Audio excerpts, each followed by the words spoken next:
Hello friends, आज हम एक बहुत इम्पोर्टेंट टॉपिक लेकर के आए हैं जो कि है थायराइड हार्मोन। सब लोगों ने इसके बारे में सुना होगा और काफ़ी लोगों को क्वेरी होती है कि हम अपने थायराइड लेवल्स कैसे जांच करा सकते हैं और थायराइड लेवल बढ़ जाता है या घट जाता है तो क्या क्या सिम्टम्स होते हैं, किस कंडीशन में हमको इस हार्मोन की जांच करानी चाहिए और कब कब इसको जांच कराने से कुछ फ़ायदा हो सकता है या कुछ निष्कर्ष पे हम आ सकते हैं। तो सबसे इम्पॉर्टेंट ये है जानना कि थायराइड फंक्शन टेस्ट में बेसिकली हम 3 तरह की जांचें करते हैं, एक T3, T4 एंड TSH। अब डिटेल्स में इसके आपको फुल फॉर्म्स क्या बताऊं कि ट्राईआइडोथायरोनिन को कहते हैं T3 और टेट्राइडोथायरोनिन को T4 and TSH is the thyroid stimulating hormone. Basically सबसे इम्पॉर्टेंट होता है जांच जो कि थायराइड स्टिमुलेटिंग हार्मोन है, that is the TSH and the TSH level if it becomes more than normal, इसका मतलब है कि आपका यूजुअली एक कंडीशन होती है हाइपोथायरॉयडिज्म,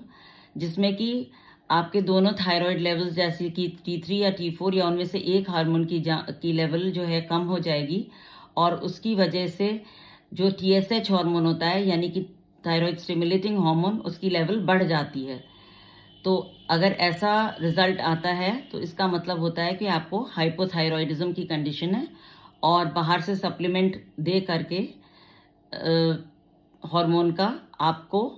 सिम्टम से निजात मिल सकती है और आपकी हेल्थ सुधर सकती है या कंडीशन इम्प्रूव हो सकती है। इसके अलावा दूसरी चीज़ होती है कि अगर हमारे हार्मोन की लेवल्स बहुत हाई हो जाए और जो TSH लेवल है वो लो हो जाए, उसको कहते हैं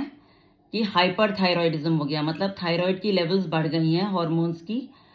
जिसकी वजह से कि जो TSH हार्मोन है उसकी लेवल कम आती है। ये तो बेसिकली 2 टाइप के बढ़ना या घटना टाइप के थायराइड्स आपको मिलते हैं। इसके अलावा भी कई बार बहुत सारी और कंडीशंस में हार्मोन की लेवल्स कम ज़्यादा हो सकती हैं और TSH हार्मोन की लेवल भी कम ज़्यादा हो सकती है, जिसकी ये अलग अलग डायग्नोसिस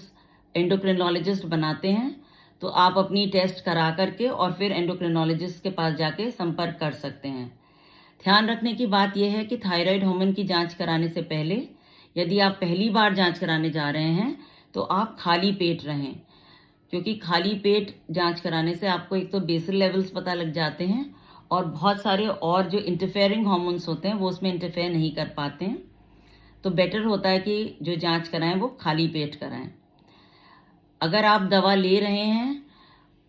और उसके बाद देखना चाहते हैं कि कुछ सुधार हुआ है आपके हार्मोन लेवल्स में, तो आपको इसकी जांच दोबारा से करानी पड़ सकती है, जिसमें कि बेसल लेवल आपको पता होनी चाहिए कि इससे पहले क्या थी और अब कम हुई है या ज़्यादा हुई है, और वो भी आपको रिपोर्ट अपने क्लिनिशियन को दिखा करके और उसके अकॉर्डिंग ट्रीटमेंट ले करके आप अपने थायराइड लेवल्स को